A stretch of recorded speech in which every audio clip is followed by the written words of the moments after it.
আজ প্রথম ধাপে 139 উপজেলায় নির্বাচন। সকাল 8টা থেকে শুরু ভোট গ্রহণ। সব প্রস্তুতি সম্পন্ন।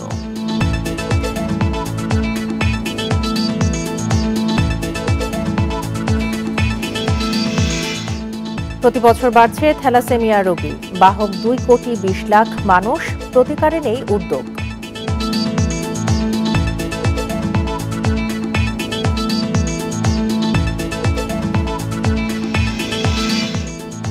ইউরোপ যাত্রায় ভূমধ্য সাগরে মৃতদের 12 ভাগই বাংলাদেশি, আন্তর্জাতিক সংস্থার প্রতিবেদন।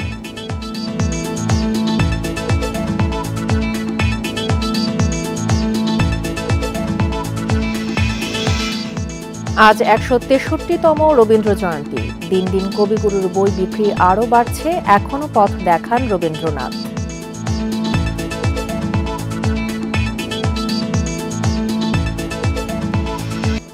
স্বাগত ইন্ডিপেন্ডেন্ট সংবাদে, সাথে আছি সাফাত বিন ফরিদ এবং আমি সঞ্চারী মজুমদার। শুনছিলেন শিরোনাম, চলে যাচ্ছে পুরো খবরে।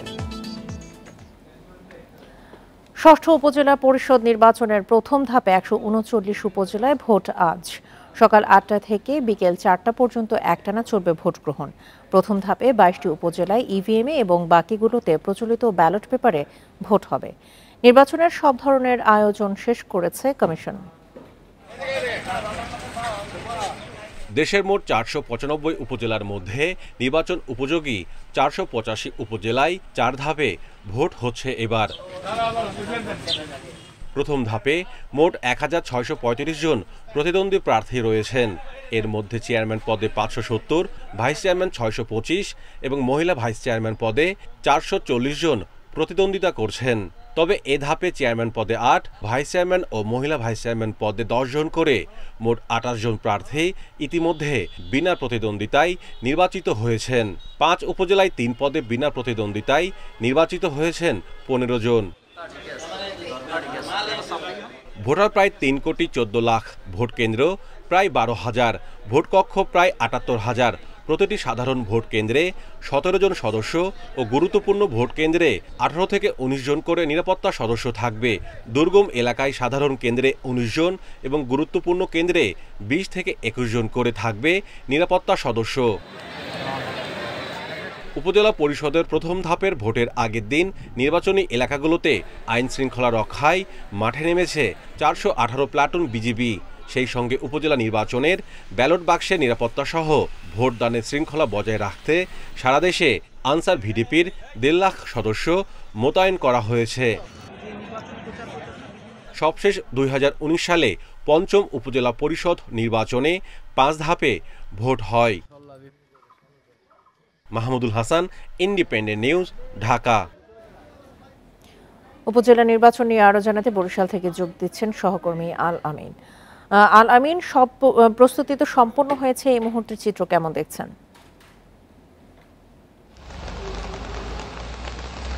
জি, আসলে প্রথম ধাপের বরিশালের উপজেলার যে নির্বাচন রয়েছে, বরিশালের 2টি উপজেলায় নির্বাচন হচ্ছে, বরিশাল সদর এবং বাকেরগঞ্জ উপজেলায়। এই মুহূর্তে আমি রয়েছি বরিশাল তিলকতলা সরকারি প্রাথমিক বিদ্যালয় কলাডামা, যেখানে কাল থেকে কিন্তু বরিশালে বৃষ্টি হচ্ছে, যে কারণে কিন্তু এখন পর্যন্ত আমরা যেটি দেখছি যে যারা নির্বাচনের কাজে নিয়োজিত রয়েছেন, আনসার সদস্য, পুলিশ সদস্য, ইতিমধ্যে কিন্তু তারা কেন্দ্র যে পরিচালনার দায়িত্ব তারা কিন্তু ইতিমধ্যে গ্রহণ করেছেন এবং যারা পোলিং এজেন্ট রয়েছেন তারাও কিন্তু বৃষ্টিতে ভিজে ভিজে তারা আসছেন। এবং এখানে আমরা যেটি দেখেছি যে আসলে সকাল রাত্র থেকে কিন্তু আসলে বৃষ্টি, ঝড়ো বৃষ্টি হচ্ছিল, এখন গুড়ি গুড়ি বৃষ্টি হচ্ছে, যার কারণে কিন্তু কিছুটা হলেও আসলে বিড়ম্বনার সৃষ্টি হয়েছে। যারা সাধারণ ভোটার রয়েছে তারা আসলে এই বৃষ্টির ভিতরে আসতে তাদেরকে একটু ভোগান্তি পোহাতে হবে। এবং যারা এখানে যারা আইন শৃঙ্খলা বাহিনীর কাজে যারা নিয়োজিত রয়েছে তাদের সাথে আমরা কথা বলেছিলাম, তারা যেটি বলছেন যে আসলে তারা যে তাদের যে দায়িত্বগুলো রয়েছে সেই দায়িত্বগুলো ইতিমধ্যে তারা পালন করতে শুরু করেছেন এবং সকাল 8টা থেকে কিন্তু ভোট গ্রহণ শুরু হবে। এবং সেই ভোট গ্রহণের লক্ষ্যে যে এখানে যে লাইন দেওয়ার জন্য যে তৈরি করা হয়েছে, বেষ্টনী তৈরি করা হয়েছে, সেখানে কিন্তু আমরা দেখেছি আসলে অনেক জায়গায় পানি জমেছে, কাদার সৃষ্টি হয়েছে। এতে কিন্তু কিছুটা ভোগান্তি হতে পারে। এছাড়া বরিশালের যে কেন্দ্রগুলো রয়েছে সেখানেও কিন্তু একই অবস্থা আমরা দেখেছি। বেশ কয়েকটি কেন্দ্র সকালে আমরা কিন্তু গিয়েছিলাম, সেখানেও আমরা একই অবস্থা দেখেছি। যেহেতু এই বৃষ্টির কারণে যে ভোগান্তিটি, সেই ভোগান্তিতে পড়ছেন এখন যারা আসছেন, যারা পোলিং এজেন্ট রয়েছেন বা নির্বাচনী কাজে যারা নিয়োজিত রয়েছেন, তারা কিন্তু আসলে ভোগান্তির মধ্যে পড়েছেন এবং যারা দায়িত্ব পালন করবেন তাদেরও কিন্তু একটি ভোগান্তির সৃষ্টি হয়েছে। সেক্ষেত্রে যারা প্রার্থী রয়েছেন তারা কিন্তু সকাল থেকে আমরা দুইজন প্রার্থীর সাথে কথা বলেছিলাম। তারা যেটি বলছেন যে আসলে তাদের যে ভোটার উপস্থিতি, সেই ভোটার উপস্থিতি নিয়ে কিন্তু তাদের মধ্যে একটি শঙ্কা রয়েছে যে আসলে এই বৃষ্টির কারণে ভোটার উপস্থিতি কম হতে পারে। তারপরও কিন্তু তাদের যে কর্মী সমর্থক রয়েছে তাদেরকে আমরা মাঠে দেখেছি, তারা কিন্তু বিভিন্ন জায়গায় অটোর ব্যবস্থা করেছেন বা রিকশার ব্যবস্থা করেছেন যাতে ভোটারদের ভোট কেন্দ্রে নিয়ে আসা যায়। আপনারা জানেন যে বরিশালের যে কেন্দ্রগুলো রয়েছে সেখানে কিন্তু 13 জন আনসার সদস্য এবং প্রায় 5 জন পুলিশ সদস্য মোতায়েন করা হয়েছে এবং এর পাশাপাশি কিন্তু বরিশালের 4 প্লাটুন বিজিবি এবং বরিশালের বাকেরগঞ্জ উপজেলায় কিন্তু 2 প্লাটুন বিজিবি মোতায়েন করা হয়েছে। এর পাশাপাশি কিন্তু অন্যান্য যে আইনশৃঙ্খলা বাহিনীর সদস্যরা রয়েছে, র্যাবের টহল টিম থাকবে এবং নির্বাহী ম্যাজিস্ট্রেটের টিম থাকবে, তারা কিন্তু আসলে দায়িত্ব পালন করবেন। তো বরিশালের যে নির্বাচনী খবরাখবর আমার কাছে এতটুকুই ছিল। বরিশাল থেকে প্রথম ধাপের উপজেলা নির্বাচন নিয়ে জানাচ্ছিলেন সহকর্মী আল আমিন।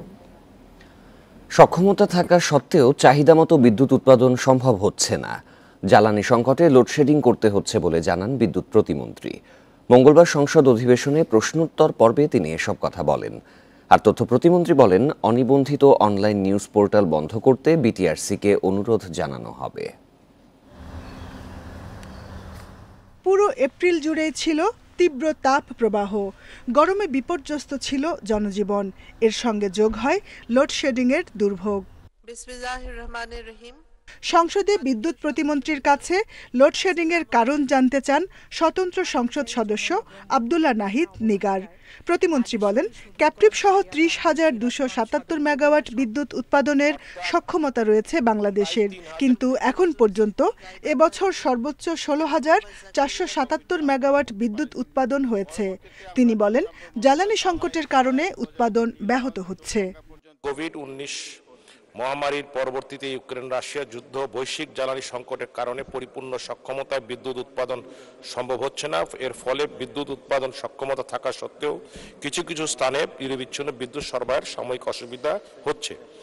এছাড়া অস্বাভাবিক গরম ও দেশের কোথাও কোথাও তাপদাহের কারণে বিদ্যুতের চাহিদা ব্যাপক বৃদ্ধি পাওয়ায় নিরবিচ্ছিন্ন বিদ্যুৎ সরবরাহ ব্যাহত হচ্ছে। এদিকে এক সম্পূরক প্রশ্নের জবাবে তথ্য প্রতিমন্ত্রী অভিযোগ করেন, অনিবন্ধিত অনলাইন নিউজ পোর্টালগুলো অপসাংবাদিকতা করছে, যা পেশাদারিত্বের ক্ষতির কারণ হয়ে দাঁড়িয়েছে। ইলেকট্রনিক মিডিয়া, প্রিন্ট মিডিয়া, তাদের যে নিবন্ধিত পোর্টাল আছে সেই পোর্টালগুলো এবং এর বাইরে যত পোর্টাল যেগুলো অ্যাপ্লিকেশন করেছে, প্রক্রিয়াধীন আছে, তার পুরো লিস্টটা আমি বিটিআরসিকে পাঠাবো এবং এই লিস্টের বাইরে যত অনিবন্ধিত এবং এমনকি একটা অ্যাপ্লিকেশনও করে নেই যারা, তাদের সবগুলো পোর্টাল বন্ধ করে দেওয়ার জন্য আমি তাদেরকে অনুরোধ জানাবো। অধিবেশনের শেষে স্থায়ী কমিটির সুপারিশ করা গ্রাম আদালত সংশোধন বিল 2024 পাশ করা হয়। সদস্যগণ যে প্রস্তাব দিয়েছেন তা গ্রহণ করা হোক। Jahanara Parvin, independent news, Dhaka. রাজনৈতিক শক্তির দুর্বলতায় আর্থিক খাতে সুবিধাভোগীদের কর্তৃত্ব বেড়েছে বলে মন্তব্য করেছেন সিপিডির সম্মাননীয় ফেলো ও অর্থনীতিবিদ দেবপ্রিয় ভট্টাচার্য। দেশে নীতি সমন্বয়ের অভাব আছে বলেও অভিযোগ করেন তিনি। রাজধানীতে এক মত বিনিময় সভায় তিনি বলেন, জিডিপির হিসাবে গরমিল থাকায় আনুপাতিক হারে কমেছে রাজস্ব আয়। এক দশকের বেশি সময় ধরে দেশের জিডিপি প্রবৃদ্ধি গড়ে 6% বেশি। বড় অঙ্কের জিডিপির তুলনায় দেশি বিদেশি ঋণ এখন 42%। অন্যদিকে কর জিডিপি অনুপাত কমে দাঁড়িয়েছে 8%-এর নিচে। ব্যক্তি খাতে পর্যাপ্ত বিনিয়োগ না বাড়লেও এমন উচ্চ প্রবৃদ্ধির বাস্তবতা বিশ্লেষকদের কাছে প্রশ্নবিদ্ধ। তাদের মতে রাজস্ব বিভাগের অদক্ষতা, দুর্নীতিতে ক্ষতিগ্রস্ত হচ্ছে সরকার ও করদাতারা। রাজধানীর ইআরএফ কার্যালয়ে মোয়াজ্জেম হোসেন স্মারক বক্তৃতায় অর্থনীতিবিদ দেবপ্রিয় ভট্টাচার্য বলেন, তথ্যের নৈরাজ্য আর অন্ধত্ব পার হয়ে এখন চলছে তথ্যের অপঘাত। এখন সর্বাঙ্গে এখানে অপঘাত হওয়াতে এক ধরনের বৈকল্যই চলে এসেছে। আপনি তথ্য উপাত্তকে নিয়ন্ত্রণ করছেন, জনমানুষের কাছে বাজারে যেতে দিচ্ছেন না, কিন্তু যে এটা আমদানি করে সে যদি পায় তাহলে তো তার বাজার সুবিধা বেড়ে গেল। তিনি বলেন, ব্যাংকিং খাতের অনেক অনিয়মের তথ্য প্রকাশ করে সাংবাদিকরা। গুটি কয়েক মানুষকে সুবিধা দিতেই কেন্দ্রীয় ব্যাংক তাদের প্রবেশে বাধা দিচ্ছে বলে মন্তব্য করেন দেবপ্রিয়। সুদের হার এবং একই রকমভাবে ব্যাংক একীভূতকরণ করার কথা, বিনিময় হারের এই যে সমস্যাগুলি হয়েছে, এটার একটা বড় কারণ হলো যে একদিকে বড় কারণ হলো নীতি সমন্বয়ের অভাব, আরেক দিকের বড় কারণ হলো এগুলিকে মোকাবেলা করার জন্য যে রাজনৈতিক শক্তি দরকার, সেই রাজনৈতিক শক্তির চেয়ে সুবিধাভোগীদের সামাজিক রাজনৈতিক শক্তি অনেক বেশি। বৈদেশিক মুদ্রার সংকটে ঋণ পরিশোধের চ্যালেঞ্জে পড়েছে দেশ। 2026 সালে রূপপুর প্রকল্পের কিস্তি শুরু হলে আরও চাপ বৃদ্ধির শঙ্কা এই অর্থনীতিবিদের। যদি আমার দায় দেনা পরিস্থিতিকে সমন্বয় করতে হয় আগামী দিনে, তাহলে এইটার জন্য একটি পরিকল্পনা নেওয়া দরকার। Hari Saha, independent news, Dhaka. প্রতিবছর বাহক আর রোগী বাড়লেও থ্যালাসেমিয়া প্রতিরোধে সরকারি উদ্যোগ নেই বললেই চলে। এখনও বিয়ের আগে রক্ত পরীক্ষা বাধ্যতামূলক হয়নি। গর্ভাবস্থায় রোগ নির্ণয় পরীক্ষার ব্যবস্থাও নেই কোনো সরকারি হাসপাতালে। বেসরকারি গবেষণা প্রতিষ্ঠান আইদেশির জরিপ বলছে থ্যালাসেমিয়ার বাহক 2,20,00,000 মানুষ। দুই ভাই মোরসালিন, মোস্তাহিদ, দুইজনই থ্যালাসেমিয়ায় আক্রান্ত। মাসে রক্ত নিতে হয় 2 বার। রক্ত সংগ্রহের জন্য তাদের মা গেছেন পাশের প্রতিষ্ঠানে। থ্যালাসেমিয়া ফাউন্ডেশন হাসপাতালে এমন অনেক রোগী রয়েছে। একই পরিবারের একাধিক সদস্য আক্রান্ত হওয়ার সংখ্যা দিন দিন বাড়ছেই, সঙ্গে বাড়ছে পরিবারের ভোগান্তিও। অক্সিজেনের অভাবে আমি গত 2 মাস আগে অসুস্থ হয়ে গেছি, মানে হার্টে আয়রন জমে, তারপরে ব্লাড, আমার অতিরিক্ত ব্লাড লাগে। প্রতি মাসে আমার ব্লাড লাগতো 3-4 ব্যাগের উপরে। এই যে আমাদের ভুলের কারণে তো একটা বাচ্চা খুব কষ্ট পাইতেছে, ও দিনের পর দিন সারা জীবন এরকম অসুস্থ থাকবে। তারপর বাপ মারাও যেরকম কষ্ট, বাচ্চারও ঠিক এতটাই কষ্ট। চিকিৎসকেরা বলছেন, বিয়ের আগে রক্ত পরীক্ষা করে 2 বাহকের মধ্যে বিয়ে বন্ধ করা গেলে রোগের বিস্তার দ্রুত কমানো যেত। কিন্তু এ নিয়ে নেই নাগরিক সচেতনতা, নেই সরকারের উদ্বেগও। তো 2 জন বাহকের মধ্যে বিয়েটা কমাতে হবে অথবা বন্ধ করতে হবে, এবং সেটা করা সম্ভব হলেই কিন্তু থ্যালাসেমিয়ার জন্মহার কমে আসবে। তো এই জন্য সরকার একটা গুরুত্বপূর্ণ পদক্ষেপ নিতে পারে, যেটা হচ্ছে বিয়ের আগে রক্ত পরীক্ষাটা বাধ্যতামূলক। গর্ভাবস্থায় 11 থেকে 18 সপ্তাহের মধ্যে ভ্রূণের ডিএনএ পরীক্ষা করে থ্যালাসেমিয়া নির্ণয় করা যায়। আগে ভারতে নমুনা পাঠানো হলেও এখন দেশের একটি বেসরকারি প্রতিষ্ঠান এই পরীক্ষা করে, তবে তা ব্যয়বহুল। বাচ্চার ডিএনএ অ্যানালাইসিস করে এবং মা বাবার ডিএনএ অ্যানালাইসিস করে এটা একেবারে সাথে সাথে বলে দেওয়া যাবে যে বাচ্চাটা আসলে অ্যাফেক্টেড কিনা। তাহলে আমরা যদি থ্যালাসেমিয়া প্রতিরোধ করতে চাই, তাহলে বাহক নির্ণয় হলো প্রথম স্টেপ। থ্যালাসেমিয়ার চিকিৎসা করা অত্যন্ত ব্যয়বহুল, এবং বোন ম্যারো ট্রান্সপ্লান্ট যেটি নিশ্চিত চিকিৎসা, সেটি করা ব্যয়বহুল। কাজে থ্যালাসেমিয়া রোগ প্রতিরোধ করতে হলে, থ্যালাসেমিয়া আক্রান্ত শিশুর জন্ম কমাতে হলে, অর্থাৎ যদি সুস্থ সন্তানের জন্ম নিশ্চিত করতে চায়, তাহলে সরকারি পর্যায়ে কিন্তু ল্যাবগুলোকে এই টেস্ট করার সক্ষমতা অর্জন করতে হবে। থ্যালাসেমিয়া আক্রান্ত শিশুর শরীরে হিমোগ্লোবিন ঠিকমতো তৈরি হয় না, তাই অন্যের রক্ত নিয়ে বাঁচতে হয়। Hasan Misbah, Independent news, Dhaka. সাগর পাড়ি দিতে গিয়ে মারা যাওয়া অবৈধ অভিবাসন প্রত্যাশীদের 12% বাংলাদেশি। আন্তর্জাতিক অভিবাসন সংস্থা IOM এর প্রতিবেদনে এই তথ্য উঠে এসেছে। বলা হয়েছে, দুর্যোগে 2022 সালে এদেশের 15 লাখ মানুষ বাস্তুচ্যুত হয়েছে। সংস্থাটি আরও জানায়, 13 বছরে বাংলাদেশের প্রবাসী আয় বেড়েছে $10.5 বিলিয়ন বেশি। মঙ্গলবার রাজধানীর একটি হোটেলে IOM এর মহাপরিচালক অ্যামি পোপ অভিবাসন বিষয়ক বৈশ্বিক প্রতিবেদনের মোড়ক উন্মোচন করেন। জলবায়ু পরিবর্তনের কারণে সৃষ্ট দুর্যোগে বাস্তুচ্যুতির তালিকায় এশিয়ায় বাংলাদেশকে 5ম অবস্থানে রেখেছে সংস্থাটি। IOM বলছে, ভূমধ্যসাগর পাড়ি দিয়ে ইউরোপ যাওয়ার পথে মারা যাওয়া মানুষের 12%ই বাংলাদেশি।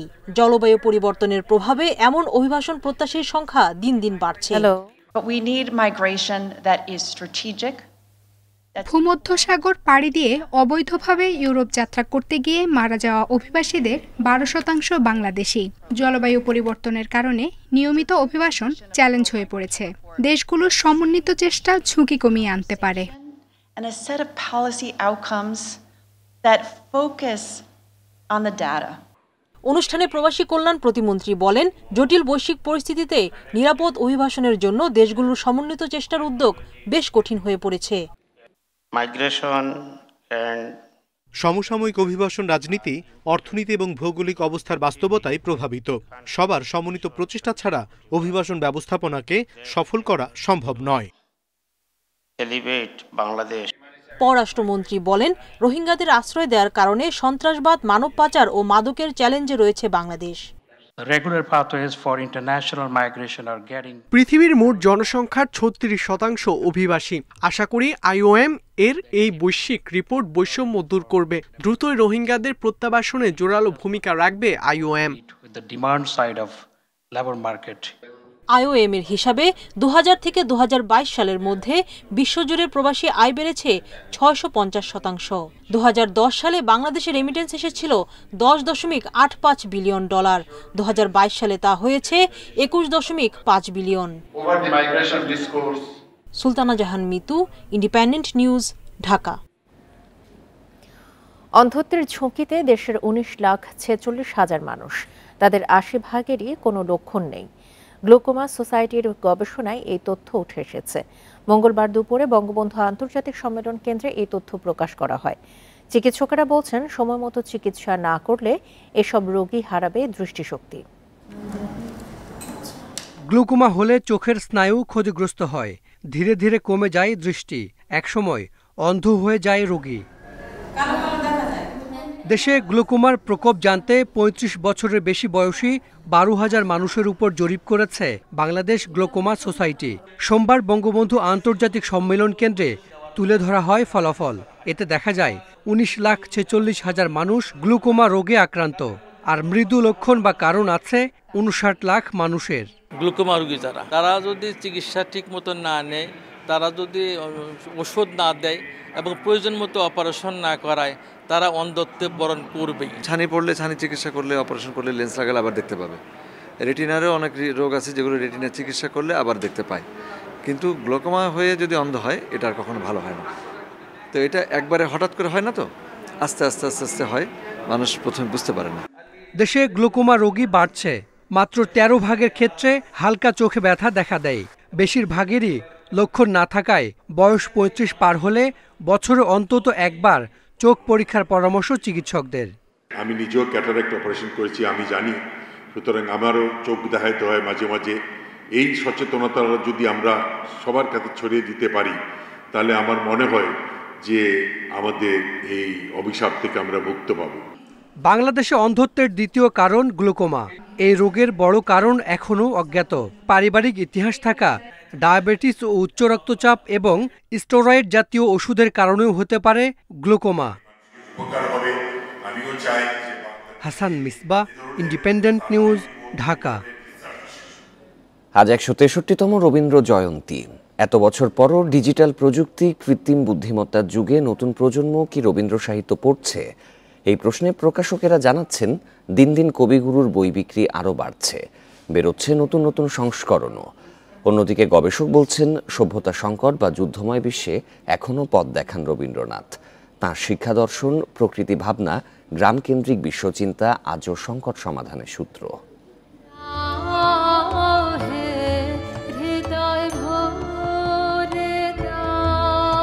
বাঙালির জীবনে রবীন্দ্রনাথ যেন প্রতিদিনের সূর্য, সারাক্ষণ দিয়ে যাচ্ছেন আলো।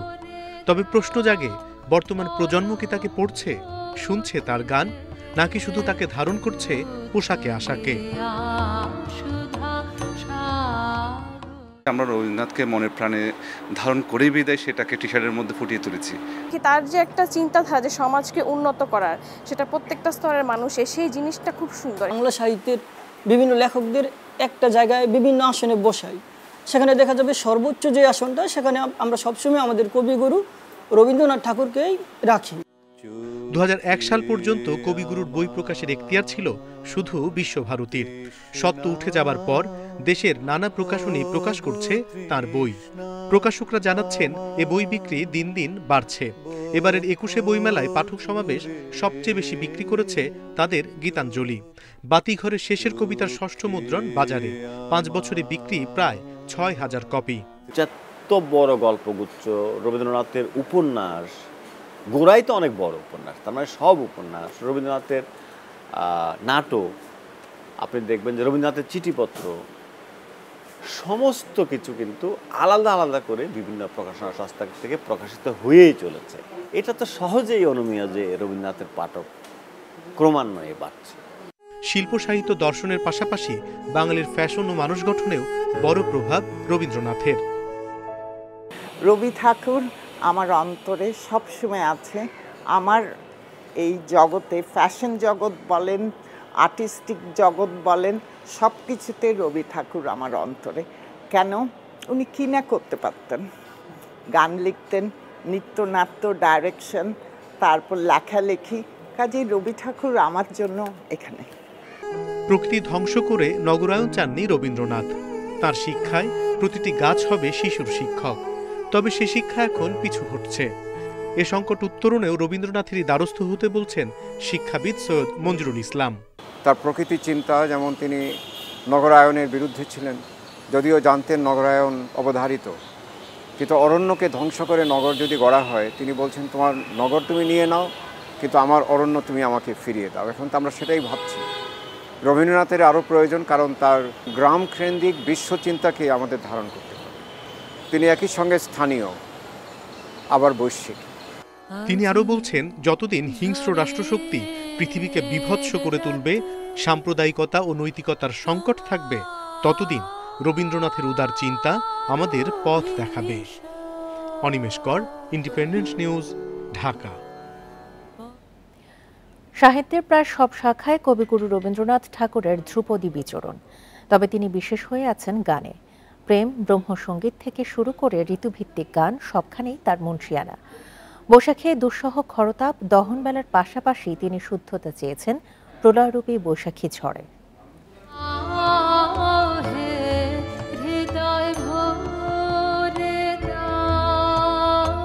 প্রকৃতির সঙ্গে কবিগুরুর ছিল প্রাণের যোগ। তার গানেও গভীর সেই সম্পর্ক। তাতে 6 ঋতুর পালাবদল থেকে শুরু করে ফুটে উঠেছে বাংলার অন্তর্লীন সৌন্দর্য।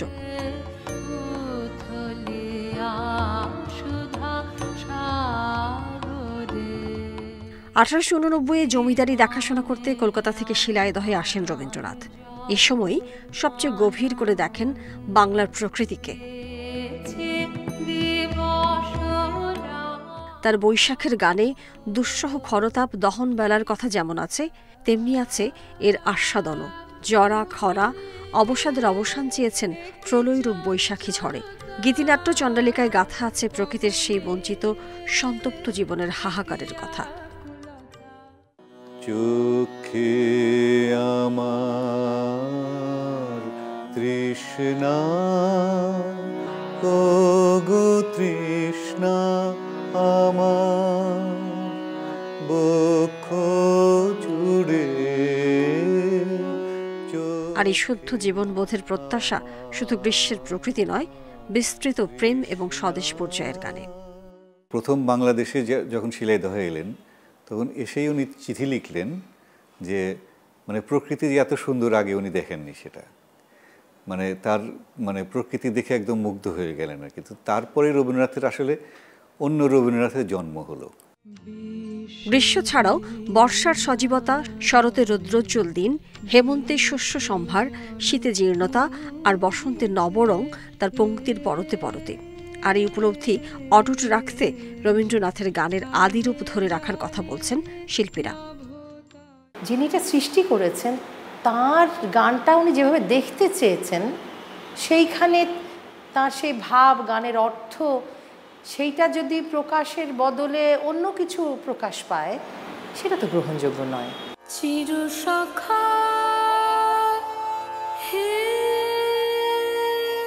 সাহিত্যের সব শাখায় সদর্প বিচরণ থাকলেও সাধারণের কাছে আজও বিশ্বকবি বিশেষ হয়ে আছেন তার অনবদ্য গানে।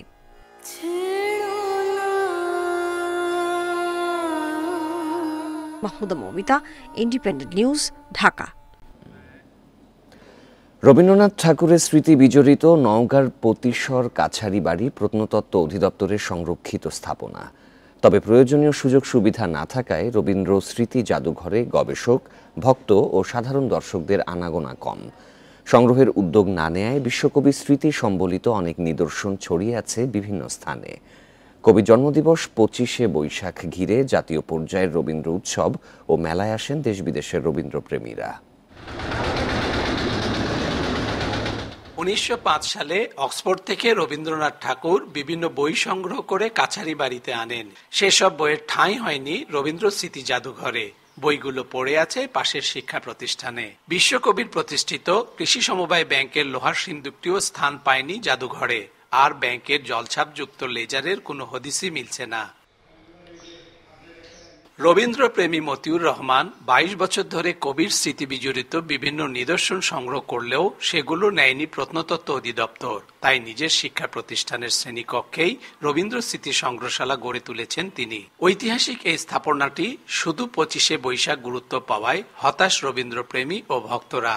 ভালো বসার জায়গা, খাবার জায়গা, ওয়াশরুম এবং বিনোদনের মতো এমন ভালো কিছু দেখতে পায় না।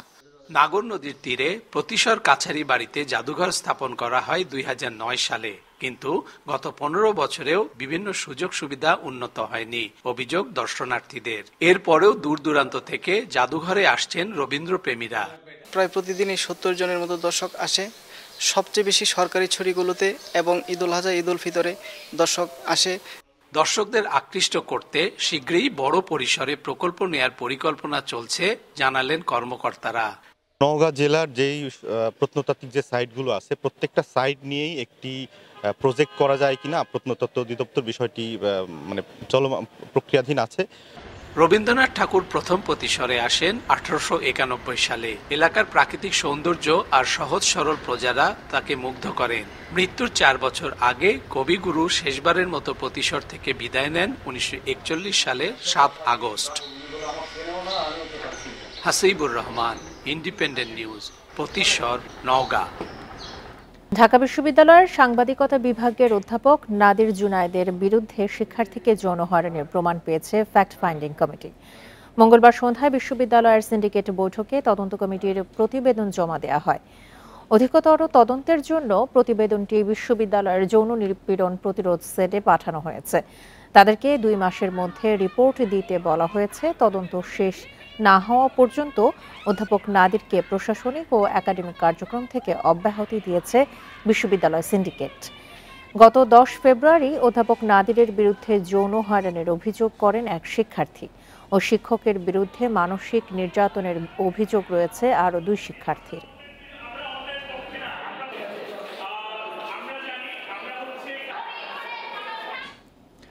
আগামী 14ই মে ঢাকায় আসছেন যুক্তরাষ্ট্রের দক্ষিণ ও মধ্য এশিয়া বিষয়ক সহকারী পররাষ্ট্রমন্ত্রী ডোনাল্ড লু।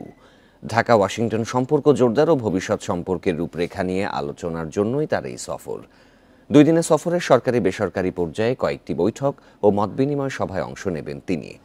পররাষ্ট্র মন্ত্রণালয় জানায় ডোনাল্ড লু পররাষ্ট্র সচিব মাসুদ বিন মোমেনের সঙ্গেও দ্বিপক্ষীয় বৈঠক করবেন। এর পাশাপাশি পররাষ্ট্রমন্ত্রী হাসান মাহমুদ, প্রধানমন্ত্রীর বেসরকারি শিল্প ও বিনিয়োগ বিষয়ক উপদেষ্টা সালমান এফ রহমানের সঙ্গেও সৌজন্য সাক্ষাৎ করবেন তিনি। দ্বাদশ জাতীয় সংসদ নির্বাচনের পর মার্কিন পররাষ্ট্র দপ্তরের পক্ষ থেকে ডোনাল্ড লুর ঢাকা সফরটি হতে যাচ্ছে উচ্চ পর্যায়ের প্রথম সফর।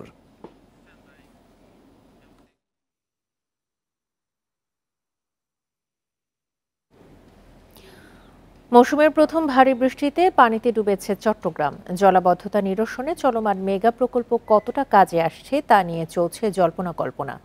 এদিকে গেল কয়েক বছর ধরে এই সংকট নিয়ে পরস্পরের দিকে আঙুল তুলে দায় সেরেছে চট্টগ্রাম সিটি কর্পোরেশন ও উন্নয়ন কর্তৃপক্ষ। তবে এবার একযোগে কাজ করার ঘোষণা দিয়েছে সংস্থা দুটি। 1 ঘন্টার বৃষ্টিতেই নগরীর প্রধান সড়ক ডুবেছে হাঁটু পানিতে। খাল নালা উপচে পানি ভোগান্তি বাড়িয়েছে সাধারণ মানুষের। একই সাথে প্রশ্ন উঠেছে প্রায় 8.5 কোটি টাকার জলাবদ্ধতা নিরসন প্রকল্পের কাজ প্রায় 70% শেষ হলেও তাতে কতটা অগ্রগতি হয়েছে। এই প্রশ্নের উত্তরে নগরীর প্রধান 2 সেবা সংস্থা সিটি কর্পোরেশন এবং চট্টগ্রাম উন্নয়ন কর্তৃপক্ষের মধ্যে সমন্বয়হীনতা আর প্রকল্প গ্রহণে অদক্ষতার বিষয়টি স্পষ্ট বলে মনে করছেন বিশেষজ্ঞরা। মানুষের চলাচল যানজট হবে কিনা সেই বিষয়টা যারা পরিকল্পনা করেন কিংবা বাস্তবায়ন করেন তারা চিন্তা করেন না। এখন দেশে এমন একটা অবস্থা হয়ে দাঁড়িয়েছে, সেটা হচ্ছে নিজের আখের ফায়দা হলে সেটা তার তড়িগড়ি করে মেগা প্রজেক্টগুলো করা হয় মেগা চুরি করার জন্য। সমন্বয়হীনতার পাশাপাশি আন্তরিকতার একটা চরম অভাব বলে আমি মনে করি এই সেবা সংস্থাগুলো, এবং এখানে একটা অসুস্থ একটা প্রতিযোগিতার মতো দেখা যায় যে কার আগে কে প্রকল্প করে নিয়ে আসবে। গেল কয়েক বছর জলাবদ্ধতা নিয়ে সিডিএর নানা অসঙ্গতিকেই সামনে এনেছে সিটি কর্পোরেশন। অন্যদিকে সিডিএ বারবার বলেছে সিটি কর্পোরেশন খাল নালা পরিষ্কারের কর্মকাণ্ড নিয়মিত না চালানোয় জলজট কমেনি। তবে সম্প্রতি সিডিএর নতুন চেয়ারম্যান নিয়োগের পর সিটি কর্পোরেশনের সাথে দ্বৈরথ অবসানের আভাস মিলেছে। সিটি কর্পোরেশন এবং সিডিএ চট্টগ্রামের উন্নয়নের জন্য আমরা একজনের সম্পূরক পরিপূরক। আমরা উভয়ে মিলে পরিকল্পিত একটি চট্টগ্রাম গড়ে তুলব। ওনারা কথা দিয়েছেন, ওনারা যদি সেভাবে করে অন্ততপক্ষে পানি উঠবে, কিন্তু পানি দ্রুত নিষ্কাশিত হয়ে যাবে। প্রকল্প শেষ হলে তারপর আমরা আস্তে আস্তে জলবদ্ধতা থেকে নিষ্কৃতি পাব। চট্টগ্রামে জলাবদ্ধতা নিরসনে সিডিএর বাইরে পানি উন্নয়ন বোর্ড ও সিটি কর্পোরেশনের আরও দুটি প্রকল্প চলমান রয়েছে। অনুপম শীল, ইন্ডিপেন্ডেন্ট নিউজ, চট্টগ্রাম। দিন দিন দখল হচ্ছে ভোলার ইলিশা খাল। ব্যক্তি পর্যায়ের পাশাপাশি খাল দখল করেছে সড়ক ও জনপথ অধিদপ্তর। যে খালে কয়েক বছর আগেও নৌকা চলত তা এখন পরিণত হয়েছে নর্দমায়। নৌ চলাচল ও মাছ ধরা বন্ধ হয়েছে, ব্যাহত হচ্ছে সেচ। পরাণগঞ্জ থেকে বাবুরহাট পর্যন্ত ভোলার আঞ্চলিক মহাসড়কটি প্রশস্ত করতে গিয়ে বিভিন্ন এলাকায় খাল ভরাট করে পানি প্রবাহ বন্ধ করেছে সড়ক ও জনপথ অধিদপ্তর। সবচেয়ে ভয়াবহ অবস্থা তৈরি হয়েছে শহরের নাদের মিয়া বাস স্ট্যান্ড থেকে হাজিরহাট পর্যন্ত ইলিশা খালের অর্ধেকের বেশি অংশ ভরাট করে। এই খালে জোয়ার ভাটার ছিল, পানি আসতো যাইতো, কিন্তু এখন এই খালের এমন একটা পরিবেশ যে রাস্তার কাজ হওয়ার পরে খালে কোনো জোয়ার ভাটা নেই, খালে পানি আসার কোনো সুযোগই নেই। সড়ক তৈরির ফলে খালটি সরু হয়ে 25-30 ফুট থেকে 7-8 ফুটে নেমে এসেছে। সাধারণ মানুষও খাল দখল করে ঘর বাইরে ও সেতু তৈরি করছে। যে খাল দিয়ে নৌকা চলত সেটি পরিণত হয়েছে নর্দমায়। মাছ পাওয়া যাচ্ছে না, দেয়া যাচ্ছে না সেচ। বদ্ধ পানিতে জন্ম নিচ্ছে মশা মাছি। এই খালটা অনেক চড়া ছিল, অনেক বড় ছিল। আগে নৌকা আসতো এই খালটা দিয়ে, অনেক লোকজন আসতো, অনেক ধান টান আসতো। খাল দখলের বিষয়ে সড়ক ও জনপথ বিভাগ সদ উত্তর দিতে পারেনি। এ বিষয়ে ঊর্ধ্বতন কর্তৃপক্ষের সাথে আলাপ করে পদক্ষেপ নেওয়ার কথা জানিয়েছে উপজেলা প্রশাসন। সিসি ব্লক নির্মাণ ধরা ছিল, রিটেনিং ওয়াল ধরা ছিল, টোওয়াল ধরা ছিল। এই রিটেনিং ওয়াল, টোওয়াল, সিসি ব্লক দ্বারা সড়ক রক্ষার কারণে এখন এই সড়কের স্থায়িত্ব বৃদ্ধি পেয়েছে, যান চলাচল ভালো হয়েছে এবং সেফ জার্নি এনশিওর করা হয়েছে। এই অবৈধ দখলকারীদের আমরা তালিকা প্রণয়ন করার কাজ চলমান রয়েছে এবং তালিকা প্রণয়নের কাজ শেষ হলেই আমরা প্রচলিত আইন ও বিধি অনুযায়ী উচ্ছেদের কার্যক্রম নিব। শুধু ইলিশা খাল নয়, দৌলত খান, বুরহানুদ্দিন, লালমোহন ও চরফ্যাশন উপজেলার বিভিন্ন খালের অন্তত 40 কিলোমিটার দখল করে সড়ক নির্মাণের মাধ্যমে পানি প্রবাহ বন্ধ করেছে সড়ক ও জনপথ অধিদপ্তর। Independent news. দিনাজপুরের প্রায় 200 বছরের রসুন কেনাবেচার ঐতিহ্যবাহী পাকের হাটে নেই উন্নয়নের ছোঁয়া। ক্রেতা বিক্রেতাদের অভিযোগ, ইজারাদার অবৈধভাবে অতিরিক্ত খাজনা আদায় করেন উভয়ের কাছেই। এতে রসুন কেনাবেচায় পোহাতে হয় চরম ভোগান্তি। প্রায় 200 বছরের পুরনো দিনাজপুরের খানসামা উপজেলার পাকের হাট। এই হাটে বেচাকেনা হয় রসুন। দিনাজপুর ও নীলফামারীর বিক্রেতা এবং দেশের বিভিন্ন জেলা থেকে ক্রেতারা আসেন রসুন কিনতে। প্রতি সপ্তাহে শনিবার ও মঙ্গলবার হাট বসে। প্রতি হাটে বিক্রি হয় কোটি টাকার বেশি রসুন। এখানে 5-7 বছর হলো আসি, মাল এখানকার ভালো পড়তাই হয়, এজন্য আমরা এখানে আসি, সিরাজগঞ্জ এখানে আসি। ক্রেতা বিক্রেতাদের অভিযোগ, পাকের হাটে খাজনা বেশি এবং অবৈধভাবে উভয়ের কাছ থেকে তা আদায় করা হয়। এছাড়া হাটটিতে নেই পর্যাপ্ত জায়গা, নেই কোনো ছাউনি, নেই কোনো টয়লেট। অবকাঠামো সুবিধা না থাকায় অনেক ব্যবসায়ী মুখ ফিরিয়ে নিচ্ছেন। মাল কিনে গৃহস্থর ক্ষেত্রে খাজনা কাটে 40 টাকা, যাওয়ার সময় নেয় 80 টাকা। যখন বৃষ্টি আসে সেটের ঘর নাই, দূর থেকে যে পাটিপত্রগুলো আসে সেই পাটিপত্রগুলো ওইরকম জায়গা প্লেস মতো জায়গা পায় না। ক্রেতা বিক্রেতা উভয়ের কাছে খাজনা আদায়ের কথা স্বীকার করেছেন ইজারাদার। এ বিষয়ে প্রয়োজনীয় ব্যবস্থা গ্রহণের আশ্বাস উপজেলা চেয়ারম্যানের। ভালো জায়গার দরকার, এগুলো নিয়ে আলোচনা করতে হবে চেয়ারম্যান সাহেব ইউএনের সঙ্গে, পরে আমাদের জায়গা হলে রসিকের মাল করার সুবিধা হবে। ব্যবসায়ীরা আসে রাস্তার উপরে মাল করে, তাতে মানুষের অনেক বাধাবিঘ্ন হয়। হাটের যে কলবরটা বৃদ্ধি পেয়েছে, বিরাট কলবর বৃদ্ধি পেয়েছে, সেই তুলনায় হাটের আসলে জায়গা নাই। আমাদের যে জায়গাটুকু আছে হাটচান্দিনের যে জায়গাটুকু আছে সেটুকু আমরা ব্যবহার করছি। হাট শেডগুলো সেটের আরও হওয়া উচিত। এবছর পাকের হাটের ইজারা মূল্য ছিল 30 লাখ টাকা। Independent news. আর এই ছিল এখনকার মতো ইন্ডিপেন্ডেন্ট সংবাদে। সব খবরের আরো বিস্তারিত জানতে চোখ রাখুন ফেসবুক, ইউটিউব এবং এক্সে। আমন্ত্রণ করার আয়োজন।